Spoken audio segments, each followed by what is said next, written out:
Forse si arresta la corsa al vaccino. Se prima le categorie litigavano tra loro per accaparrarsi le dosi, adesso c'è bisogno di chiarezza. Sospeso un lotto AstraZeneca dopo 3 morti sospette. Musumeci chiede di produrli in Sicilia. Razza prosegue alla vaccinazione per categorie e non per età. In provincia di Agrigento nelle ultime 24 ore si registrano 58 casi, tra questi 13 a Sciacca, 10 ad Agrigento, 8 a Raffadali. Al via la produzione di miele nella Valle dei Templi, il Rotary presenta il progetto. Volley, la capolista SEAP prepara il derby contro il Modica.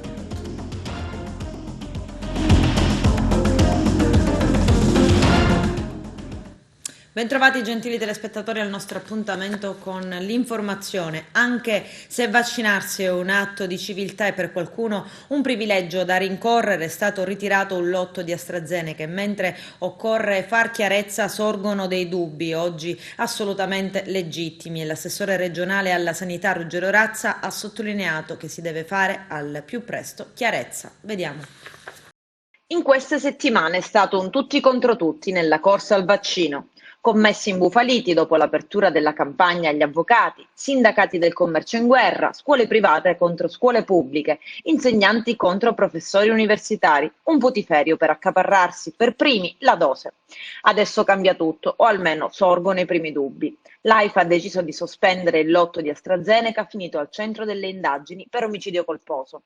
Del vaccino AstraZeneca sospeso in provincia di Agrigento sono state somministrate 1.257 dosi, altre 225 dosi sono state momentaneamente ritirate. È un provvedimento che abbiamo adottato immediatamente, io stesso ho sentito nelle scorse ore il Ministro Speranza.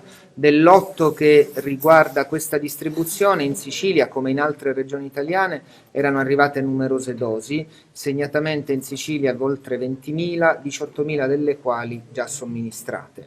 L'attenzione è massima, il governo nazionale ha chiesto ad AIFA e ad EMA di intervenire con rapidità, però noi dobbiamo proseguire in maniera responsabile perché tutti i cittadini siciliani, al pari dei cittadini italiani, hanno visto nella vaccinazione una speranza per poter ritornare alla normalità. E allora serve il massimo della chiarezza.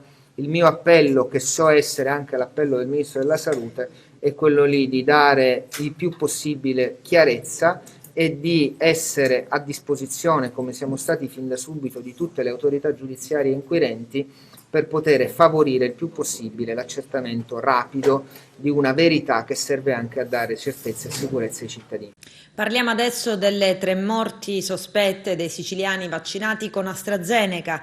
La prima è quella del militare sul quale la procura di Siracusa ha aperto un'inchiesta. Poi sono stati vaccinati con lo stesso lotto di fiale un poliziotto morto a Catania e un carabiniere deceduto a Trapani. Vediamo. Sono 3 i casi in Sicilia, riguardano tutti appartenenti alle forze dell'ordine, su cui altrettante procure hanno acceso i riflettori per cogliere eventuali criticità sulla corretta conservazione e sull'utilizzo della dose del vaccino AstraZeneca. La situazione precipita con il caso del sottufficiale della Marina Militare Stefano Paternò, che un giorno prima del decesso si era fatto vaccinare. All'indomani della morte per arresto cardiocircolatorio del marinaio, deceduto la notte tra il lunedì e il martedì tra le braccia dei medici del 118, il PM di Siracusa Gaetano Bono, con l'avallo della procuratrice Sabrina Gambino, iscrive 21 persone nel registro degli indagati per omicidio colposo.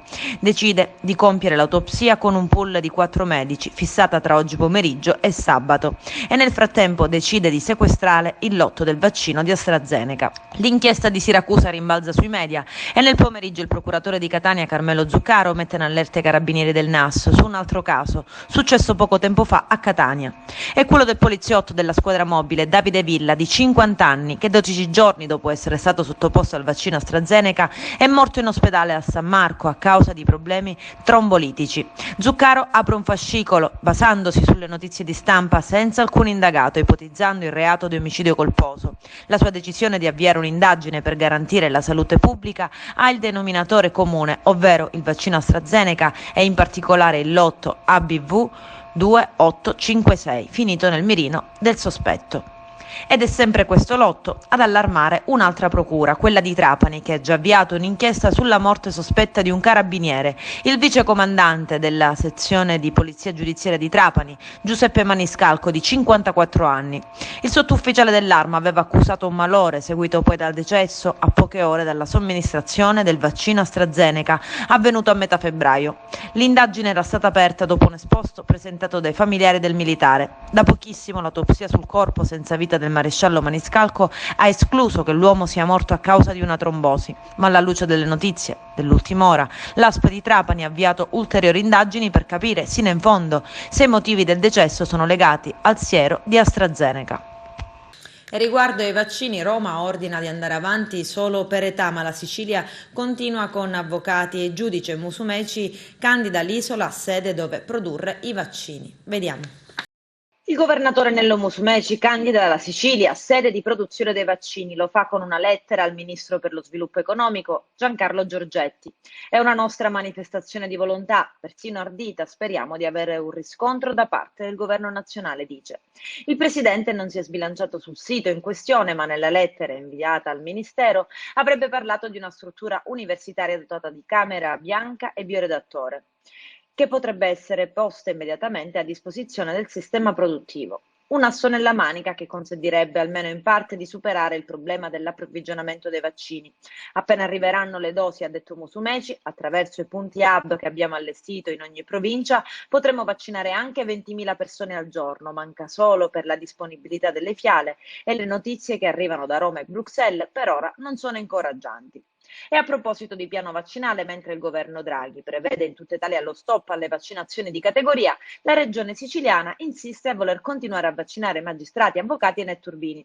Il diktat del governo contenuto nel nuovo piano illustrato ieri dal ministro Roberto Speranza alle regioni è chiaro: da ora in poi l'unico criterio sarà quello anagrafico, precedenza ai più anziani e alle persone estremamente vulnerabili, e poi via via si scenderà per fasce di età. Il primo obiettivo è quello di avere regole uguali per tutti, senza differenze tra regioni. Un cambio di strategia, invece, perché non sarà così in Sicilia. L'assessore Razza ha un'altra idea. Continueremo con le categorie che abbiamo già cominciato a chiamare. Permesso accordato, a quanto pare, stando alle dichiarazioni dell'assessore. Nella tarda serata di ieri, però, dalla task force regionale è partita una nota indirizzata a tutte le aziende sanitarie per chiedere di vaccinare coloro che fanno parte delle liste delle categorie essenziali già pervenute utilizzando esclusivamente le dosi giacenti, il che è suonato come un avvertimento. Per ora continuate con ciò che resta dell'ultima fornitura, quando arriverà la nuova si vedrà. È rinviata ad oggi dunque la decisione finale se stoppare anche le categorie già iniziate, non appena esaurite tutte le dosi residue, o continuare fino all'ultimo nome presente sulla lista, utilizzando la seconda fornitura. L'idea è quella di continuare quantomeno con le liste già pervenuti, quindi avvocati, magistrati, nettezza urbana, INPS, mentre l'Ordine dei giornalisti sta lavorando a una lista di iscritti che sarà inviata alla Regione. Ma su questo pesano la nota della task force regionale alle aziende sull'uso esclusivo delle dosi residue. Sulle aperture di inchieste in Sicilia in merito all'ormai noto e più o meno consolidato fenomeno dei cosiddetti furbetti del vaccino, arriva la dichiarazione della UGL Salute Sicilia, che poco prima dell'inizio della campagna vaccinale aveva già messo in guardia le istituzioni sul rischio che alcune dosi potessero sfuggire altrove per essere somministrate a soggetti non certamente prioritari. Confidiamo pienamente nell'operato della magistratura, nella certezza che potrà fare presto luce su quanto accaduto, rendendo soprattutto giustizia a coloro che, pur avendo prioritariamente diritto, si sono visti scavalcati, dicono il segretario regionale Carmelo Urzi ed il segretario regionale dei medici Raffaele Lanteri. Chiediamo pene esemplari. Commentano ancora dalla UGL per chi non ha rispettato le regole, sia dalla parte di chi ha consentito l'effettuazione della vaccinazione che da chi si è prestato ad una vergogna simile, a prescindere da chiunque essi siano, figure istituzionali comprese. Le disposizioni sono fatte per essere rispettate. Se c'è un ordine di priorità da seguire, non può in alcun modo essere disatteso. Chiediamo continuano ancora dalla UGL Salute Sicilia il mantenimento elevato della vigilanza su questa triste piaga affinché in Sicilia non vi siano più casi del genere. La Procura di Palermo e la Procura di Termini Imerese, pochi giorni addietro, hanno ripreso ad indagare dopo le segnalazioni dei carabinieri del NAS su decine di presunti furbetti del vaccino anti-Covid. Sotto la lente di ingrandimento dei carabinieri sono finiti i centri di vaccinazione di Corleone, Petralia Sottana, il Giglio di Cefalù, Villa delle Ginestre, Policlinico, Fiera del Mediterraneo e Civico di Palermo. Tra i casi sospetti segnalati un ex magistrato, un alto prelato ed esponenti delle forze dell'ordine a cui il vaccino sarebbe stato somministrato prima che rientrassero tra le categorie autorizzate. I carabinieri che hanno presentato già informativa alle due procure proseguono i controlli e le analisi degli elenchi dei vaccinati. Ed era solo febbraio scorso quando il TAR della Sicilia confermava il provvedimento contro i furbetti saltacoda adottato dall'assessore regionale alla salute Ruggero Razza. Di concerto col presidente Nello Musumeci non c'è alcun diritto alla seconda dose del siero anti-Covid-19 per chi non aveva diritto alla prima, si affermava solennemente il presidente della sezione di Catania del Tribunale amministrativo Federica Cabrini, intervenuta in forma monocratica proprio per l'urgenza adottata dagli autori dei ricorsi. Ritenne insussistenti sia il fumus boni iuris che il periculum in mora. In sostanza non vi è nella parvenza di un ragionevole diritto né il rischio di un pregiudizio grave e irreparabile per chi si è visto negare la seconda inoculazione. Il ricorso era ritenuto urgente in attesa della decisione collegiale fissata giusto per l'11 marzo appena trascorso. La presidente Cabrini aveva pensato bene di decidere autonomamente. Il presidente della regione siciliana Nello Musumeci commentava: la decisione del TAR Catania conferma la nostra valutazione e il valore non solo etico della scelta adottata. Siamo impegnati nella fase più importante dell'emergenza, quella della vaccinazione, non sono ammesse scorciatoie. Anziano arriva al pronto soccorso e quando apprende che il test del tampone Covid aveva dato esito positivo fugge e viene rincorso dai medici e dagli infermieri. L'episodio si è verificato ieri pomeriggio nell'area di emergenza dell'ospedale Giovanni Paolo II di Sciacca nell'Agrigentino. Accompagnato dai familiari per dei controlli come da protocollo, l'uomo è stato sottoposto al test nonostante l'età avanzata e gli acciacchi. L'anziano è quasi novantenne. Alla notizia della positività al Covid-19 ha trovato la forza di eludere i controlli e uscire dai locali del pronto soccorso. La notizia ha fatto in pochi minuti il giro delle chat e stavano per essere allertate le forze dell'ordine. L'anziano è stato poi individuato poco lontano e riportato in ospedale dove è stato ricoverato nell'area Covid di degenza ordinaria per ulteriori accertamenti. Il presidente della regione Nello Musumeci parla anche della nuova stretta in arrivo a livello nazionale per contenere l'avanzata del virus. Siamo in attesa di conoscere la natura del provvedimento del governo. Non bisogna abbassare la guardia in questo momento. Abbiamo registrato in Sicilia un leggero aumento dei contagi negli ultimi 3 giorni, ma niente di paragonabile a 2 mesi fa. Siamo zona gialla, ma essere prudenti non è mai troppo. Spero che nel frattempo arrivino i ristori per gli operatori economici che potrebbero anche accettare un periodo di ulteriore chiusura, ma hanno bisogno di ossigeno per sopravvivere. In provincia di Agrigento nelle ultime 24 ore si sono registrati 58 nuovi casi, 12 in meno rispetto a ieri, a fronte di 494 tamponi processati. I nuovi casi: 12 a Sciacca, 10 ad Agrigento, 8 a Raffadali, 6 a Palma di Montechiaro, 5 a Sant'Angelo Muxaro, 4 a Ribera, 3 ad Aragona, 2 a Caltabellotta, a Favara, Porto Empedocle e San Giovanni Gemini, 1 a Siculiana. Ci sono anche 3 nuovi ricoverati e 22 guariti. C'è un deceduto a Naro. Questo emerge dal bollettino diffuso dall'ASP. Niente chiusura delle scuole ad Agrigento. Sentito il governo regionale e l'ASP di competenza, è stato concordato di soprassedere al momento all'eventuale passaggio alla didattica a distanza per tutte le scuole di competenza comunale, visto la bassa percentuale di positività evidenziata in questi giorni. Verranno effettuati, dice il sindaco Franco Miccichè, interventi di sanificazione negli istituti didattici di volta in volta su richiesta diretta dei dirigenti. Ricordo che alla luce del DPCM in vigore dal 6 marzo scorso la chiusura temporanea delle istituzioni scolastiche anche in sede comunale di competenza del Presidente della Regione. Si rimane quindi in attesa di nuove comunicazioni da parte degli organi sanitari competenti.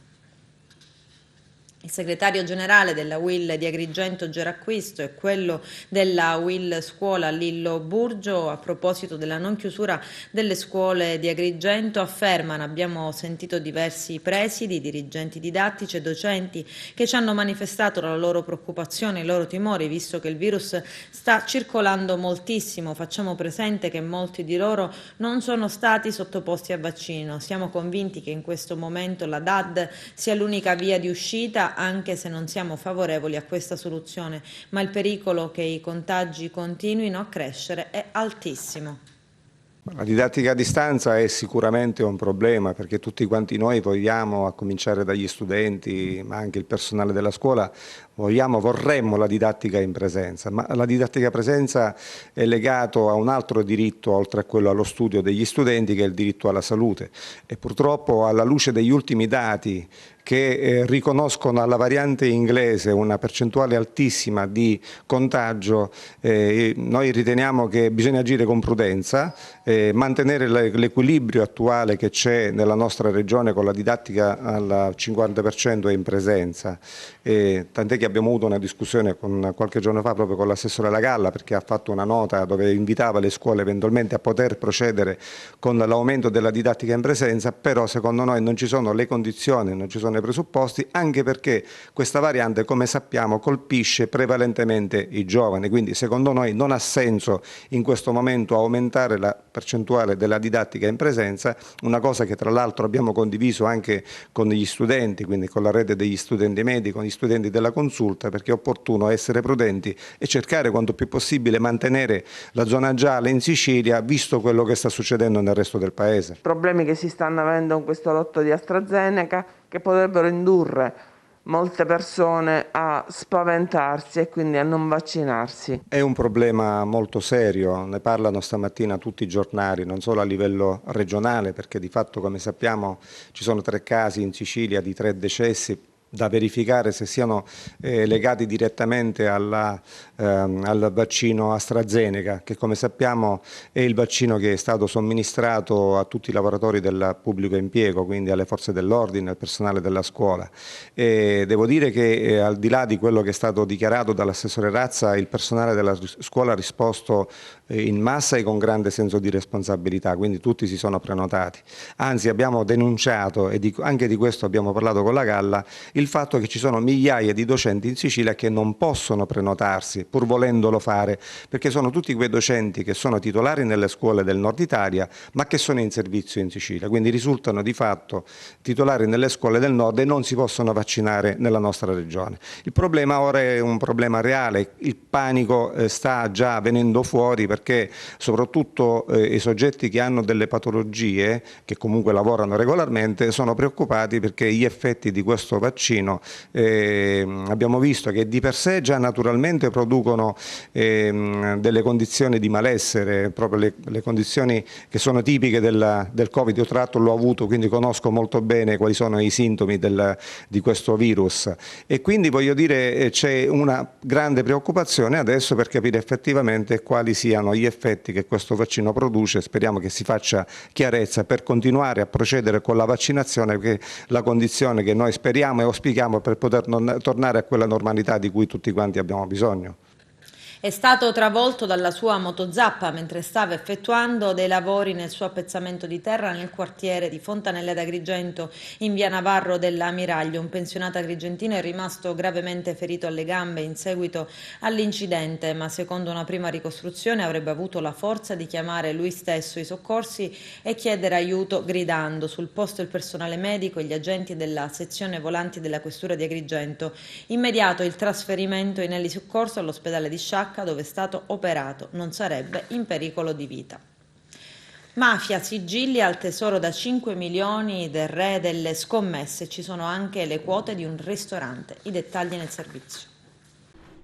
Salvuccio Ruina, il figlio del capo dei capi, diceva di Francesco Paolo Maniscalco, è un lupo con una storia alle spalle. 20 anni fa andavano a pranzo insieme per discutere di nuovi investimenti. In mezzo ci sono stati intanto arresti, sequestri e scoperte criminali. Nel 2018 il GICO del nucleo di polizia economico-finanziaria di Palermo aveva bloccato beni per 16 milioni di euro, ma il padrino, manager, diventato il re delle scommesse online, nascondeva un altro tesoro. Le indagini della Guardia di Finanza, coordinate dal procuratore aggiunto Salvatore De Luca e dal sostituto Dario Scaletta, hanno fatto scattare un altro decreto di sequestro preventivo emesso dal GIP Walter Turturici riguardo a un patrimonio che vale 5 milioni di euro, riconducibile non solo a Maniscalco ma anche a Salvatore Rubino, Vincenzo Fiore e Cristian Tortora. Sigilli sono stati posti a 3 immobili, fra cui una villa favignana di Rubino, e ancora a 10 società che operano nell'ambito delle scommesse fra Palermo, Salerno e Roma. C'è anche la quota di un noto ristorante palermitano su cui la famiglia di Maniscalco aveva investito. Grazie all'abilità imprenditoriale degli indagati, spiegano gli investigatori della finanza, avevano acquisito la disponibilità di un numero sempre maggiore di licenze e concessioni per la raccolta delle scommesse, fino alla creazione di un vero e proprio impero economico che nel tempo ha gestito volumi di gioco per 100 milioni di euro. Maniscalco si trova attualmente in carcere e risulta legato alle famiglie di Corso dei Mille e Palermo Centro, con una tradizione mafiosa che gli era stata trasmessa dal padre e dallo zio. C'era anche lui fra i 7 uomini d'oro che la notte del 13 agosto del 1991 portarono a termine un colpo da 10 milioni di euro a Palermo, al Monte dei Pegni della Sicilcassa, un colpo ordinato da Cosa Nostra. L'oro dei poveri fu consegnato a Totorina, che ricompensò gli autori con 400.000 euro, il resto andò alle casse dell'organizzazione e mai nulla è stato trovato tranne alcuni lingotti che Rina aveva affidato al gioielliere di Castelvetrano Francesco Geraci, amico del superlatitante Matteo Messina Denaro, poi diventato collaboratore di giustizia. Dopo aver scontato il suo debito con la giustizia nel 2010, Maniscalco aveva lanciato nuovi investimenti nel settore della grande distribuzione, aprendo locali, occupandosi soprattutto delle forniture di caffè ma anche delle scommesse online. Dice il colonnello Angelini, il comandante del nucleo di polizia economico-finanziaria di Palermo. I sequestri odierni rappresentano il completamento sotto il profilo economico patrimoniale di una lunga indagine. Il nostro obiettivo è come sempre quello di sottrarre ai criminali ogni beneficio economico derivante dalle condotte delittuose, andando ad individuare tutti i beni acquisiti nel tempo. I patrimoni illecitamente accumulati devono essere tolti ai criminali e messi a disposizione della collettività per sostenere cittadini onesti e il tessuto economico sano del nostro territorio. L'operazione odierna, denominata All-In, scaturisce da una sistematica attività di approfondimento economico-finanziario svolta dai finanzieri del GICO di Palermo in stretta collaborazione con la locale direzione distrettuale antimafia, che hanno proceduto a valorizzare in chiave patrimoniale gli elementi acquisiti nel corso delle indagini attraverso l'esame, il confronto, l'incrocio di informazioni estratte dalle diverse banche dati in uso alla Guardia di Finanza, accertando l'assoluta sproporzione tra i beni nella disponibilità degli indagati ulteriori rispetto a quelli già sequestrati lo scorso anno e la loro capacità economica, circostanza che, unitamente alle altre evidenze investigative, ha portato il Tribunale a ritenere il patrimonio ricostruito quale frutto delle attività illecite o riempiego dei relativi proventi. Nello specifico, gli accertamenti condotti anche con il noto applicativo molecola in dotazione ai reparti investigativi della finanza hanno portato a dimostrare che gli indagati ai rispettivi nuclei familiari nell'ultimo decennio non avevano dichiarato redditi illeciti o altre forme di finanziamento capaci di giustificare le spese e gli acquisti nel tempo sostenuti. Tante X quasi ad oscurarlo. Sul pannello del progetto per la creazione di un chiosco per la rivendita di alimenti e bibite sulla spiaggetta del lungomare di Agrigento, Falcone e Borsellino, nei pressi dei campetti di calcio per bambini. A denunciare alla Polizia di Stato il danneggiamento sono stati i titolari della nascente attività commerciale, un danneggiamento che sembrerebbe avere le caratteristiche di una sorta di avvertimento, anche se ieri non veniva naturalmente escluso, ma veniva ritenuto assai probabile un possibile raid vandalico. I poliziotti della sezione volanti della questura si sono subito mobilitati per cercare di capire cosa effettivamente abbia mosso la mano armata della bomboletta spray. Il nascente chiosco è risultato essere naturalmente autorizzato in regola. I poliziotti della sezione volanti, dopo aver raccolto la denuncia a carico di ignoti, stanno cercando di fare anche rapidamente chiarezza. Hanno già sentito alcuni residenti della zona. Ancora un ritrovamento di droga sulle coste siciliane. Carabinieri, su segnalazione di un cittadino, hanno scoperto sulla battigia del lungomare Biscione a Petrosino, in provincia di Trapani, 10 involucri in buono stato di conservazione contenenti complessivamente circa 1,4 kg di hashish confezionati con celofan e nastro adesivo. Il carico, venduto al dettaglio, avrebbe fruttato circa 10.000 euro.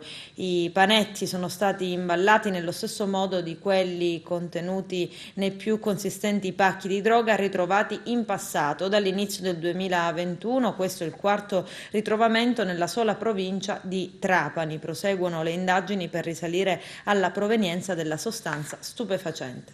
Al via la produzione di miele nella Valle dei Templi. Il Rotary presenta il progetto. Vediamo.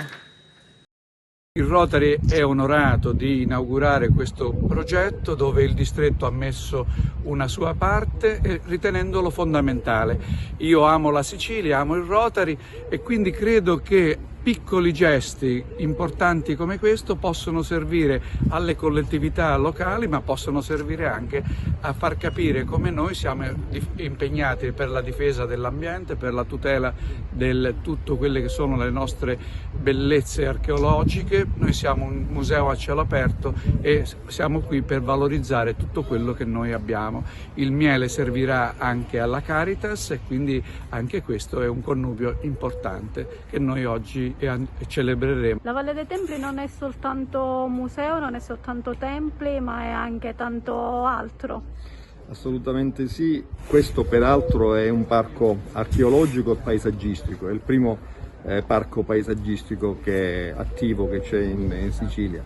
Noi stiamo lavorando tanto sia sul paesaggio sia sulla implementazione della biodiversità interna del parco stesso. Abbiamo approntato e ottenuto il finanziamento del PSR per 2 campi collezione della biodiversità coltivata, quindi lavoreremo da qui ai prossimi 2 anni con la collaborazione dell'Università di Palermo e con la collaborazione dell'Orto Botanico, con cui stiamo approntando delle convenzioni, e attiveremo questi giardini collezione della biodiversità coltivata. Quindi la buona parte di varietà antiche di mandorle, pistacchi, frutti minori, agrumi e vite saranno raccolte dai siti di eccellenza siciliani e messe a disposizione del pubblico. Anche la conservazione dei semi antichi, dei grani e dei legumi. Tutto questo rientra in ogni possibile progetto, anche quello dello sviluppo dell'attività apistica. Una collaborazione importante è quella con il Rotary. Oggi appunto parliamo di produzione di miele all'interno della Valle dei Templi. Sì, noi siamo molto grati alla sensibilità dimostrata dal Rotary nei confronti di questa tematica, che è una tematica a 360 gradi che riguarda vari ambiti, quindi la tutela dell'ambiente, la tutela di una biodiversità, ma anche l'impatto sociale con l'inclusione di persone in condizioni di svantaggio. L'elemento che io vorrei sottolineare di importanza è che noi 8 anni fa abbiamo riportato questa penera siciliana all'interno della Valle dei Templi, da cui mancava da oltre 50 anni, non veniva più allevata. Abbiamo fatto un lavoro molto difficoltoso perché mantenere il patrimonio genetico intatto è estremamente complicato. Questo apporto che dà il Rotary consente di inserire nuovo materiale genetico di questa biodiversità e quindi cercare di rendere l'areale più predisposto a far sì che quest'ape possa crescere, riprodursi e mantenersi pure, quindi di fatto a salvarsi, perché era un'ape, come dicevo, che stava scomparendo dal nostro territorio. Adesso c'è la pubblicità, a tra poco.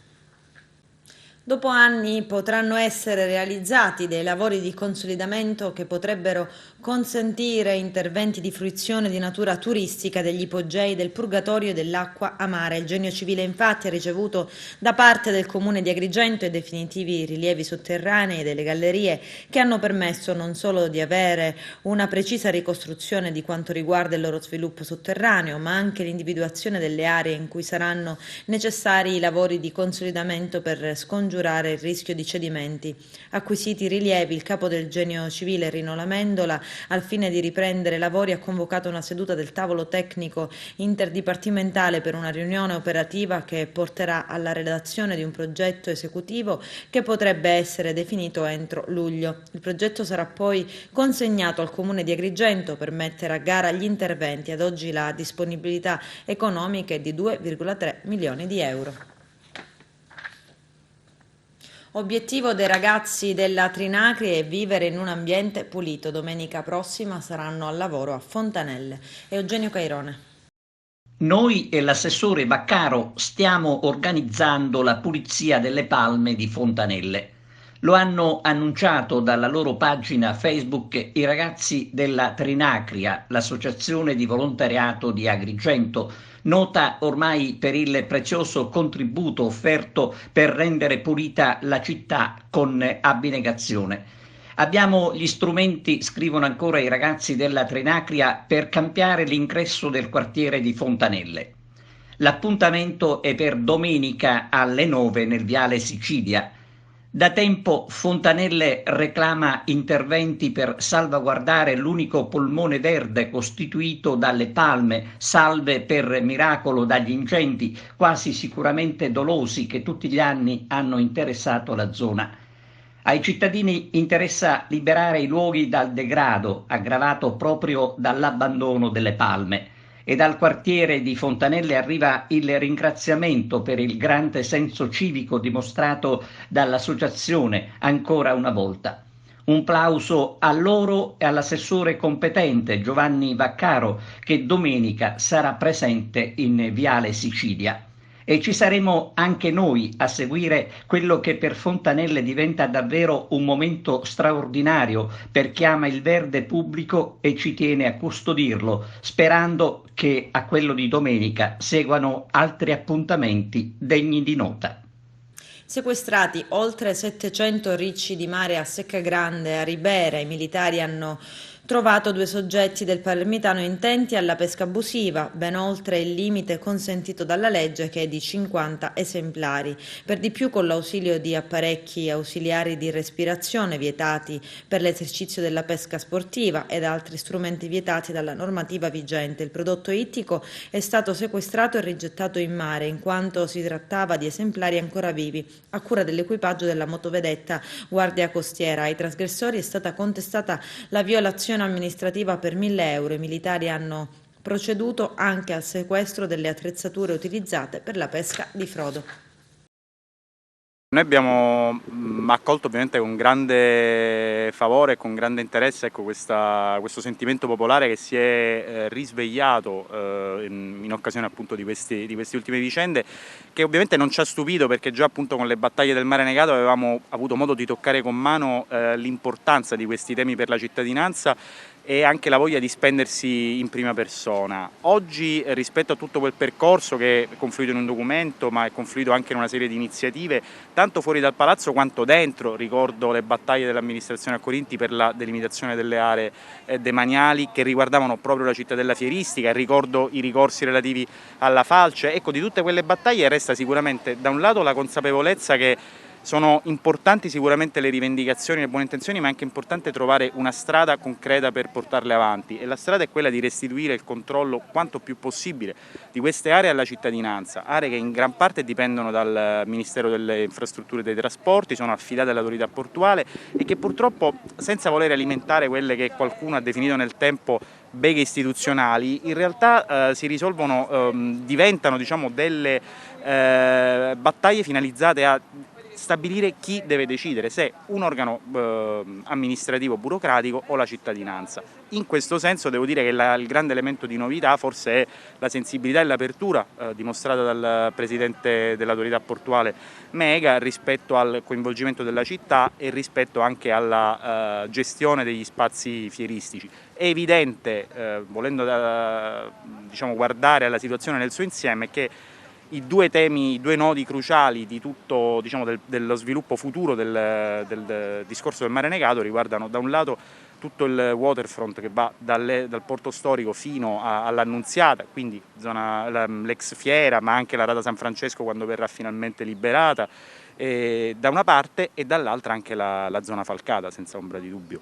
Sicuramente serve la progettualità e serve una visione d'insieme. Io credo, per esempio, per me da cittadino, da persona attiva politicamente, una domanda che mi pongo è, per esempio, quale sarà la gestione di tutta la cittadella fieristica in termini di apertura e chiusura, in termini di fruibilità al pubblico. Questa per me è una domanda fondamentale, rispetto alla quale dipendono anche tutte le altre valutazioni, per esempio rispetto al nuovo teatro in fiera, così come alla destinazione d'uso degli altri padiglioni che verranno ristrutturati e la decisione di abbatterne altri.